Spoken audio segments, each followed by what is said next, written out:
xxxx is at the Aviation Festival 2018 in London, and I've managed to catch up with Steven Greenway, who is the president of Swoop Airlines, Canada's newest carrier, and an LCC, which I'm sure the people of Canada are very happy to have. Sure. Thank you for joining us, Steven. Thanks, great to be here. Yeah. Okay, so the airline launched in June. It was only announced last September. Things have been moving really quickly for you. Absolutely. So we launched on the 20th of June with 5 destinations in Canada, and we've just announced some international destinations in terms of the US, and we'll be announcing Mexico and Barbados in a couple of weeks as well. So it's been a very quick induction, I suppose. Wow. Yeah. And all of this with the Boeing 737-8? Yep. Okay. How many of the aircraft do you have in the fleet now? We've got 4. We've got another 2 coming this year, so we'll be 6 by the end of the year, another 4 coming after that. So it's basically, you know, WestJet it's almost like an experiment. Try it out, see how it goes, yeah. and hopefully it'll be a success. Early numbers are we're doing really well. We're about 95% full since day one, which is phenomenal, and most of our customers are first-time flyers, so it shows that, you know, there's a real opportunity to stimulate the market in Canada. Yeah, well, being from Canada myself, Yep. I've experienced the the frustration. Yeah. It is very expensive to fly within the country. Totally. Why is it so expensive to fly within the country? I think a couple of things. I think, you know, Canada doesn't help itself. It's a very large country. Going east to west is 7 hours. So you've got geographical expanse. You've got sparse population as well.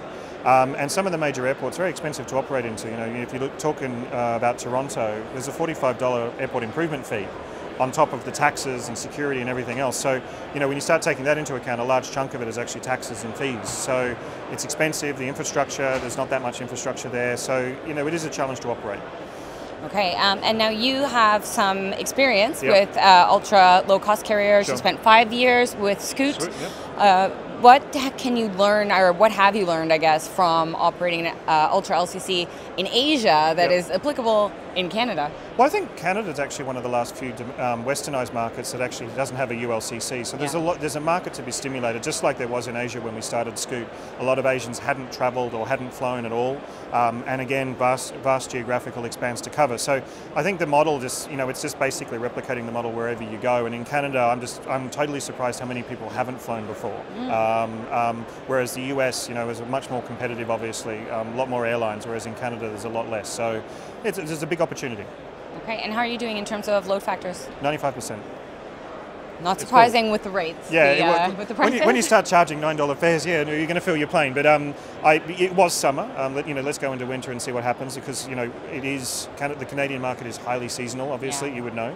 And come winter, travel patterns change. Rather than traveling domestically, you're going south for the south for the winter, so you get some sun and some warmth. So Yeah. it'll be interesting to see how the winter operation goes. Okay, and then finally, just on the topic of passenger experience, Yep. I know that you LCCs tend to try and differentiate from their front-end digital services, Yep. their apps, the website. I know that you've got Wi-Fi Yep. available on board. Can you tell me a little bit else about what's just the experience of traveling with Swoop? Yeah, I mean, everything up until your flight is obviously, it's a remote experience. You know, you're not dealing with a swoopster, as we would call ourselves. So everything's got to be digital. Everything's mobile first. So everything that we focus on, we do have a website, but we're focusing most of our attention on a mobile app, because we can provide a far richer experience and a more engaging experience to consumers. But then when they get on the flight, it is really what we're focused on is traditional customer service, funny enough, for a low-cost carrier. And that comes through diversified workforce. We have fantastic crew who have either had experience or haven't had experience in terms of being crew before, and they really bring a sort of a nice dimension to the whole experience. Okay, we have a lot of our audience are suppliers in the industry, Yep. vendors. If a supplier said, hey, I really want to work with Swoop, I've got a great widget, Yep. or I've got a great service, what do you look for in a supplier?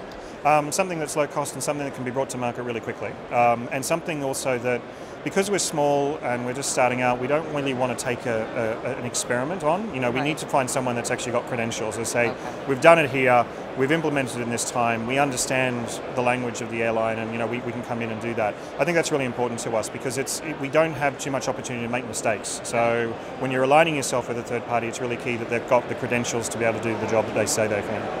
All right, well, thank you so much for those insights and for joining us today. Thank you very much. Great seeing you. At Aviation Festival 2018 for Apex Media, I'm Marianne Simpson.